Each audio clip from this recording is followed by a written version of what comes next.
తసరవల బొడ్డు BR నాయుడా చాలా కాలం యాదుండేటట్టయితే చేస్తా ఉన్నావు నిజంగా నువ్వు. ఐఎమ్ వెరీ స్ట్రాంగ్, తగ్గేదే లేదు. ఏమి ఏమి ఏం వీడియోలు పెడతాడండి ఆయన? ఇప్పుడు ఏదైతే వీడియోలు పెట్టాడో వాళ్ళ ఫ్యామిలీ మా ఫ్యామిలీ మోర్ దెన్ 30 years నుంచి మాకు ఫ్యామిలీ పరిచయాలు ఉన్నాయి. వాళ్ళ ఇంటికి మేము పోతాం, మా ఇంటికి వాళ్ళు వస్తారు. అంత మాత్రాన తప్పేంటి అని చెప్పి మళ్ళీ అడుగుతా ఉన్నావా? ధార్మిక క్షేత్రానికి చైర్మన్గా ఉన్నప్పుడు ఇలాంటి తప్పుడు పనులు రంకు పనులు చేసి తప్పేంటి అని చెప్పి అడుగుతా ఉన్నావంటే మీకు వెంకటేశ్వర స్వామి మీద ప్రేమ, అభిమానం, భక్తి, భయం ఉన్నాయా? వైఎస్ఆర్సీపీ అధికారంలో ఉన్నప్పుడు ఒక తప్పుడు ఎస్యూపీసీ చైర్మన్గా ఉండి ఒక తప్పు చేశాడని తెలిసిన వెంటనే గంటల్లో తీసి బయటపడేసింది వైఎస్ఆర్ కాంగ్రెస్ పార్టీ. అప్పుడు అతను మళ్ళీ మీ పార్టీలోనే కూర్చొని భజన చేస్తూ ఉన్నాడు. కానీ నువ్వు మాత్రం ఏం చేస్తూ ఉండవు? సో తిరుమల తిరుపతి వెంకటేశ్వర స్వామి యొక్క ఏదైతే వైకుంఠ ద్వార దర్శనాల్లో తొక్కిసలాట జరిగితే మీ పార్టీకి చెందిన వాళ్ళే నిన్ను సోషల్ మీడియాలో ఏకిపడేశారు.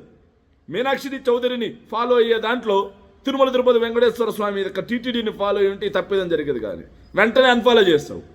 ఇప్పుడేమో ఇంకొకరు చాంతాడంతుందంటే చిట్ట తీయడానికి సిద్ధపడతా ఉన్నారు. అందరూ బయటకు వచ్చి మాట్లాడడానికి తమరి భాగోతాలన్నీ ఇన్ని భాగోతాలు చేస్తూ రంకు నేర్చినాము బొంకు నేర్చిన అన్నట్టుగా తప్పేంటి అని అడుగుతా ఉన్నావా? ఇంకెంతకు మించి ఏముంటుంది తప్పు?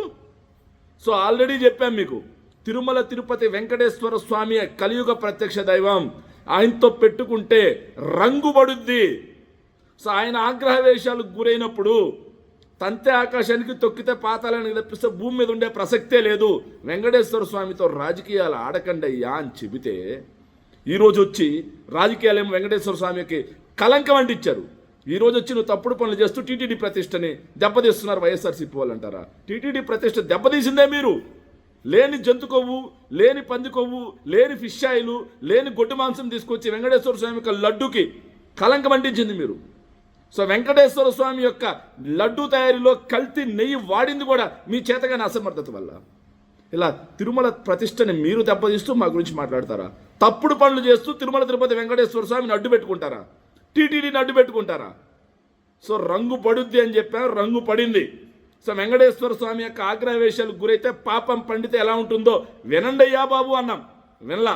సో జరగబోయేది ఏంటో కూడా ఇంతగా అనుభవించడానికి మాత్రం సిద్ధంగా ఉండండి. Thank you.